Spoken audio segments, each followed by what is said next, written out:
3, 4, 5, 6, 7, 8. 5, 6, 7, 8. 2, 3, 4, 5, 6, 7,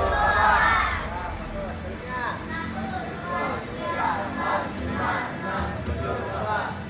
Yang kutunya.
disukai oleh seorang karateka karena yang namanya karate 3 ini syaratnya lengkap.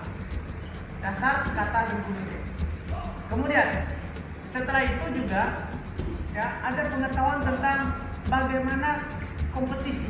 Kompetisi itu apa? Peraturan wasit, ya, cara mewasiti, cara menjurikan, kemudian peraturan pertandingan itu sendiri, nama-nama pertandingan, teorinya bagaimana juga harus tetap dihafalkan. Dan ini harus dikasih semuanya ke korek. Ya, karena kelengkapan ilmu semuanya harus sama. Kemudian bagus gerakannya, tapi kok tidak bisa kembali ke asal, ke titik awal berangkatnya. Seperti orang yang tidak punya pendirian dan sistem yang bagus, berangkat dari rumahnya, pulang tidak kenal lagi rumahnya, tersesat. Nah, jadi seperti itulah ya maksudnya. Ini yang kita maksudkan, kalau kuda-kuda seperti diajarkan kita ya, tepat dan betul jaraknya, Anda akan kembali ke tempat ketika main kata. Karena ya titik embusen atau garis pengarah itu tidak asal dibuat oleh para master-master kita dulu sendiri. Semua berdasarkan bagaimana kuda-kuda itu melangkah. Ditentukan arahnya sehingga ketika kembali ke tempat begitulah seharusnya. Berarti betul gerakannya, betul jarak kuda-kudanya, mau ke kiri mau ke kanan ke belakang setelah ditentukan pasti kembali ke titik asal berangkatnya. Kenapa di kompetisi dikurangi nilainya? Karena apa? Di situ berarti ada rancu, ada kekacauan jarak. Ya, antara langkah dan baranya, konsolidasinya, tidak barang ke depan, tidak ke belakang. Sehingga ada beberapa senti yang tidak seimbang. Oke, gerakannya keras, tapi ada tidak hanya soal keras, tidak hanya soal cepat. Ya. Paham ini semua ya? Nah, presisi dan terukur itu adalah prinsip dalam sebuah gerakan. Jadi tidak bisa sembarangan. Syaratnya semua bisa berputar, tapi ketika kimia itu tidak menghasilkan sebuah gerakan, berarti ada proses yang salah. Tidak hanya mampu seolah-olah membuat kenangan Anda tidak baris saja. Banyak orang-orang yang nanti karate yang meneliti bilang, oh karate itu tidak baris bisa katanya. Banyak yang bercerita begitu, tapi ya itu kalau betul-betul berdasarkan teori dasar dari karate seperti yang saya ungkapkan tadi yang di lapangan itu sangat berbahaya sekali. Kita itu ciri-cirinya yang Anda perlu ketahui, ciri-ciri karate kita itu apa? Ciri-ciri karate kita apa? Nanti di soal ujian juga loh ya. Kalau diajarkan oleh Sensei Muni, Sensei Mustafa, itu adalah bela diri.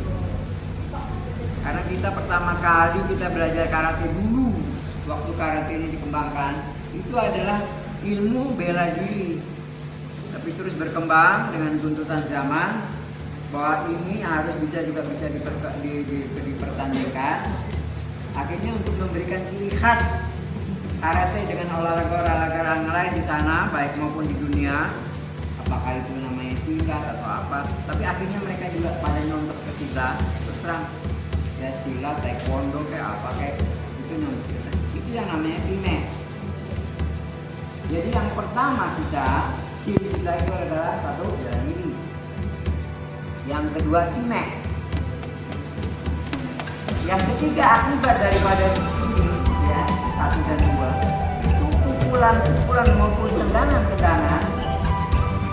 ya, itu yang saya katakan tadi. Satu pukulan itu bisa mematikan, namanya iken disasku, pakai bahasa aslinya mana ya Jepang. Iken itu tulisannya IKKEN. Kalau N kalau bahasa Jepang itu dibacanya Ya alhamdulillah bukan belajar karate, tapi belajar karena saya dikirim ke Jepang, ke Tokyo. Jadi saya juga pernah dikit-dikit. Jadi kalau N itu kalau di bahasa Jepang dibacanya N. Jadi kalau tadi maaf saya koreksi, kalau Sensei Mo itu yang baru nongol di maksud itu mengatakan ikon, saya nggak tahu kan. Tapi kalau jadi satu namanya, satu pukulan mematikan. Wah, bagaimana untuk memperoleh ini? Yaitu yang saya gambarkan tadi. Ada 4 tahapan kan, 4 unsur. Pertama kita harus betul-betul berlatih tentang bentuk, ya kan? Body structure. Kalau bahasa Jawa itu bahasa body structure.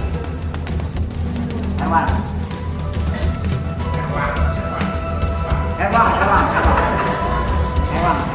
Jadi digambarkan betul. Jadi posisi bagaimanapun juga harus kita bersih. Jadi katanya kan, jadi benar juga kata saya. Kalau kita goyang-goyang itu nanti ada keluar di kalau yang mau ikut ujian praktik ujian ada keluar di pertanyaan saya nggak bawa. Ada nanti di bagian ini harus di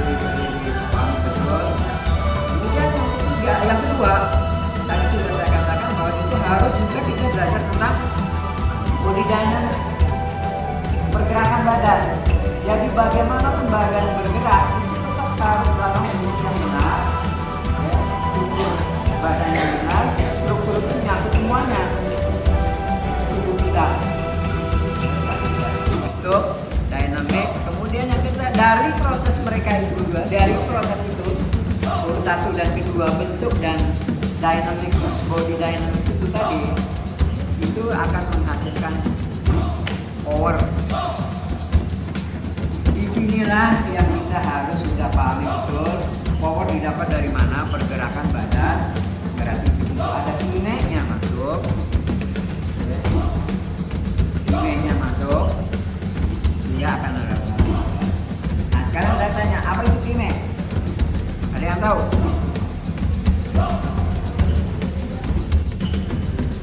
Ada yang mau melengkapi?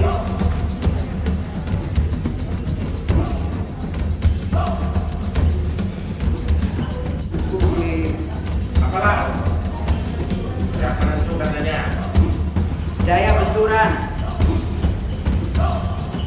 Dua, penasaran tertentu. Apakah itu kaki, apakah itu kepala, apakah itu perut, jantung, harus benar. Kemudian juga teknik yang tepat.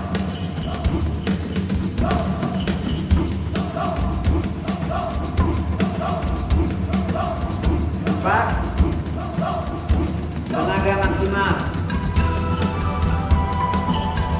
Dan yang terakhir, waktu sesingkat mungkin. Jadi harus memiliki.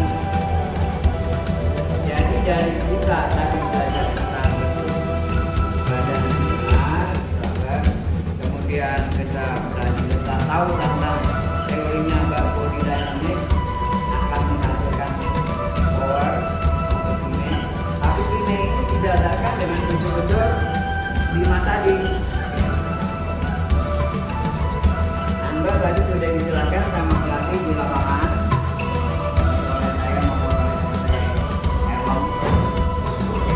Lumayan banyak. Pak Roni ada yang oh, nanti setelah ini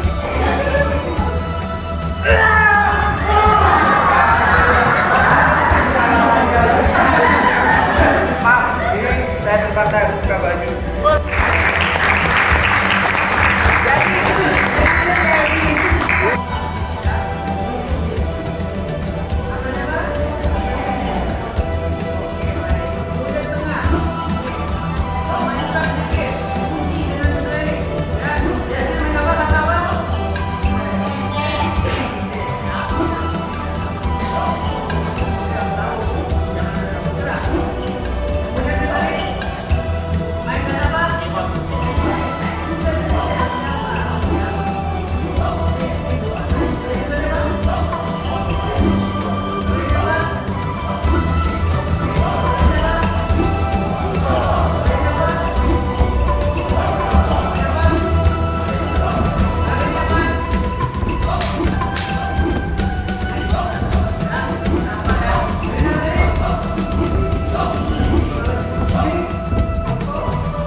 Tegar.